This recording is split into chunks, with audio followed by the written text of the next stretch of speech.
అని తిట్టుకున్నాక ఇప్పుడు మళ్ళీ వాళ్ళందరూ పనిచేశారు కదా. ఉమ్, మళ్ళీ ఇప్పుడు బిల్లులు ఇస్తుంది కదా తెలుగుదేశం, వాళ్ళ ఉమ్. పాత బిల్లులన్నీ. అప్పుడు ఓన్లీ ఇప్పుడు వస్తుంది అంతే 2014లో చేసిన మళ్ళీ రేపు కాంట్రాక్టర్. అంతే వైసీపీది.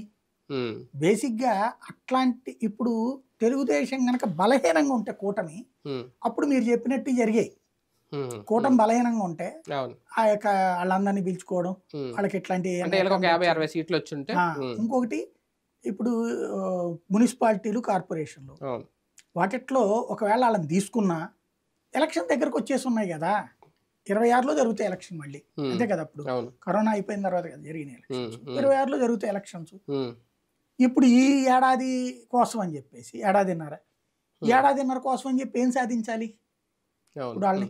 ఉమ్, అందుకనినే ఒక రకంగా జగన్కి అది ఫెచ్చింగ్. ఉమ్, అవును. వీళ్ళని తీసుకుని ఏం చేయలేరు. ఇప్పటికీ 164 మంది ఉన్నాక ఇంకేం అకామిడేట్ చేయాలి వీళ్ళని తీసుకొచ్చి? ఉమ్, ఏం అవును. పెట్టుకోవాలి, ఏం చేసుకోవాలి? కానీ ఎమ్మెల్యేలు, మాజీ ఎమ్మెల్యేలు కూడా వైసీపీలో ఎమడలేని పరిస్థితి ఏమన్నా వస్తుందా? అది క్రియేట్ అవుతుందా, క్రియేట్ చేస్తారా? ఇప్పుడు ప్రతిపక్షంలో ఉన్న ఎమ్మెల్యేకి ఏ పని జరగదండి. మెయిన్ అదే. ఇప్పుడు తెలుగుదేశం వాళ్ళకి జరిగిందా? వైసీపీ హయాంలో ఉమ్, తెలిసిందే కదా. అవును. బీఆర్ఎస్ వాళ్ళ టైంలో కాంగ్రెస్ వాళ్ళకి ఏమైనా జరిగిందా? బీజేపీ వాళ్ళకి ఏమైనా జరిగిందా?